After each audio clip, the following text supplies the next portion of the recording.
নারায়ণগঞ্জের বন্দরে বাংলাদেশ জাতীয়তাবাদী সিএনজি অটোরিকশা ও প্রাইভেট কার চালক দলের নতুন কমিটি গঠন। জেলা প্রতিনিধি মিয়া পাবেল। বাংলাদেশ জাতীয়তাবাদী সিএনজি অটোরিকশা ও প্রাইভেট কার চালক দলের নতুন কমিটি গঠিত হয়েছে। শ্রমিকদের অধিকার আদায় ও আদর্শ বাস্তবায়নের জন্য এই কমিটি অনুমোদন দেওয়া হয়েছে। গত 11 মে 2026 রোজ সোমবার মহানগর সিএনজি অটোরিকশা ও প্রাইভেট কার চালক দলের কমিটি কর্তৃক এই কমিটি অনুমোদন পায়।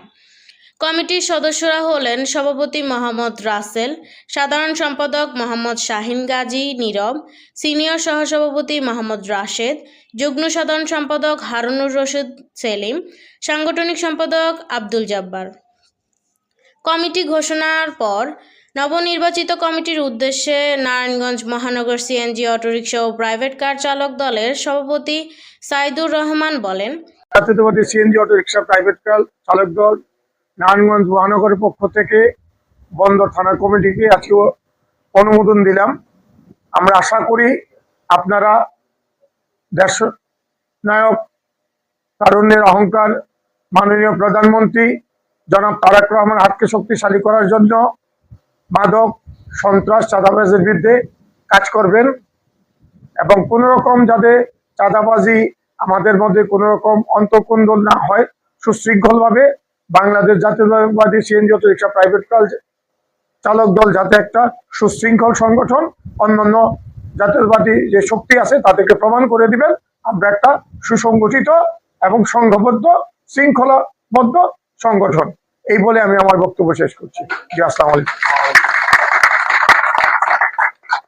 বন্দর থানা এলাকার সিএনজি ও প্রাইভেট কার চালক দলের ওপর হওয়া সকল প্রকার চাঁদাবাজি ও হয়রানি বন্ধে আমরা ঐক্যবদ্ধভাবে কাজ করব। কেন্দ্রীয় নির্দেশে বন্দর থানা কমিটি শক্তিশালী করে আগামী দিনের আন্দোলনের জন্য চালক ভাইদের প্রস্তুত করব। নতুন কমিটি গঠিত হওয়া নারায়ণগঞ্জ মহানগর কমিটির সভাপতি কাজী সাইদুর রহমান ও সাধারণ সম্পাদক শাহরিয়ার চৌধুরী ইমন সন্তোষ প্রকাশ করেছেন। এ সময় শাহরিয়ার চৌধুরী ইমন বলেন, আজকে বাংলাদেশ জাতীয়তাবাদী সিএনজি অটোরিকশা প্রাইভেট কার বন্দর থানা কমিটি অনুমোদন করা হলো। আপনাদের প্রতি আমাদের আহ্বান থাকবে, বাংলাদেশ জাতীয়তাবাদী সিএনজি অটোরিকশা প্রাইভেট কার চালকের যে নেতৃবৃন্দ, আপনারা আজকে আপনাদের পথ চলা শুরু হয়েছে। আমাদের বহুদলীয় গণতন্ত্রের প্রবক্তা শহীদ প্রেসিডেন্ট জিয়াউর রহমানের আদর্শ বুকে ধারণ করে, মরহুমা বেগম খালেদা জিয়ার আদর্শ বুকে ধারণ করে লালন করে আমাদের বর্তমান রাষ্ট্রনায়ক এবং মাননীয় প্রধানমন্ত্রী জনতা আমাদের রাজনীতির অভিভাবক জনাব তারেক রহমান সাহেবের নেতৃত্বে আমরা বাংলাদেশে যে চলমান মাদকের বিরুদ্ধে সোচ্চার, চাঁদাবাজদের বিরুদ্ধে সোচ্চার এবং বিভিন্ন অপকর্ম থেকে আমরা এগিয়ে এবং আমরা চাঁদাবাজদের বিরুদ্ধে, সন্ত্রাসীদের বিরুদ্ধে ইতিপূর্বে আপনারা জানেন বিগত কিছুদিন আগে আমাদের নারায়ণগঞ্জের মাদক সন্ত্রাসীদের হামলা, প্রশাসনের কিছু কর্মকর্তা জখম হয়েছে, আহত হয়েছে। আমরা বাংলাদেশ জাতীয়তাবাদী চালক দল নারায়ণগঞ্জ মহানগর শাখার নেতৃবৃন্দ তাদের প্রতি সংবেদনা জানিয়ে আসছি এবং তাদের চিকিৎসার খোঁজ খবর নিয়েছি। ইনশাল্লাহ আগামী তো আমরা মাদক এবং সন্ত্রাস চাঁদাবাজদের বিরুদ্ধে কথা বলবো। আমাদের চালক দল নারায়ণগঞ্জ সহ বাংলাদেশ জাতীয়তাবাদী চালক দল ইনশাল্লাহ মাদকের বিরুদ্ধে সোচ্চার থাকবো।